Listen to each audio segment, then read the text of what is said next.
318 მილიონი ლარის 14,000-ზე მეტი შეღავათიანი აგროკრედიტი დღეს პროგრამის მუშაობა სასტუმრო რედისონში შეაჯამეს. ერთი წლის განმავლობაში 70 ახალი საწარმო დაფინანსდა და 400-ზე მეტი გაფართოვდა. მარნეულის სასათბურე მეურნეობა რამდენიმე თვეა სხვადასხვა სახის ბოსტნეულ საწარმოებს. სათბურის მოწყობა აბას მუსაევმა შეღავათიანი აგროსესხის შედეგად შეძლო. მეწარმემ 240,000 ლარის სესხი აიღო. კრედიტის პროცენტი კი სოფლის მეურნეობის სამინისტრომ თითქმის სრულად დააფინანსა.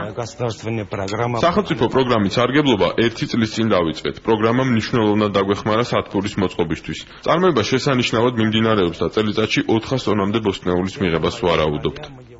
პროგრამით ისარგებლა სოკოს მწარმოებელმა კომპანიამაც, რომელსაც ბანკმა შეღავათიანი აგროკრედიტის ფარგლებში მილიონი ლარი გამოუყო. უკონკრეტულად აღმოჩნდა ეს პროდუქტი, ვისარგებლეთ, მოვახდინეთ გადაიარაღება, დღესდღეობით წარმატება გავზარდეთ დაახლოებით 30%-ით, ჩავანაცვლეთ მთლიანად იმპორტი და დავიწყეთ მუშაობა საექსპორტო ბაზების საფუძველზე. ერთადერთი ნაკლი, რაც აქვს ამ პროექტს, ჩემი გადმოსახედიდან ის ისაა, რომ ლიმიტირებული არის თანხა და საომავლო განვითარებისთვის უკვე მეორედ ვერ ვისარგებლებ.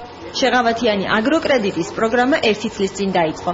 სოფლის მეურნეობის სხვადასხვა დარგში 318 მილიონი ლარის ოდენობის 14,000-ზე მეტი შეღავათიანი აგროკრედიტი გაიცა. დაფინანსდა 70 ახალი საწარმო და 400-ზე მეტი გაფართოვდა. პროგრამის ერთწლიანი მუშაობა დღეს სასტუმრო რედისონში შეაჯამეს. გამოიფინა დაფინანსებული საწარმოების ფოტოებიც. 1 წლის განმავლობაში ჩვენ შევძლებთ, რომ მნიშვნელოვანი დაინტერესება გამოიწვია ამ პროექტზე საბანკო სექტორის და მიკროსაფინანსო სექტორის. პროექტში 7 კომპონენტია და ფაქტობრივად ეს მოიცავს სრულ სპექტრს იმ ადამიანების თუ კომპანიების, რომლებიც არიან ჩართული სოფლის მეურნეობის როგორც წარმოებაში, ისე გადამუშავებაში. ჩვენ ვთქვით, რომ პროექტი საკმაოდ წარმატებულია, მით უმეტეს რომ გავითვალისწინებთ იმას, რომ ცუდის სესხების პროცენტული მაჩვენებელი არის ძალიან დაბალი. არათანაბარია, ესე ვთქვათ, გადანაწილება იმ სესხებისა მოცულობებით საქართველოს სხვადასხვა რეგიონებში.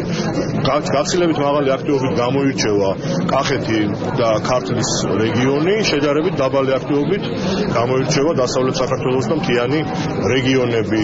აგროსესხები გაცემული არის როგორც პირველად სასოფლო-სამეურნეო პროდუქციის წარმოების მიმართულებით, ასევე სასოფლო-სამეურნეო გადამამუშავებელი საწარმოებისათვის გაზრდილი არის მოთხოვნა და ჩვენი ბანკის ინტერესებში არის კიდევ უფრო გავაფართოთ ის მასშტაბები. პროექტის ავტორები შეღავათიანი აგროკრედიტით მოსარგებლე მეწარმეთა რაოდენობის გაზრდას ვარაუდობენ. პროგრამის მიხედვით სახელმწიფო 600,000 დოლარის საპროცენტო სესხის ნაწილს აფინანსებს. თითო საწარმოს აღნიშნული პროექტით სარგებლობა მხოლოდ ერთხელ შეუძლია.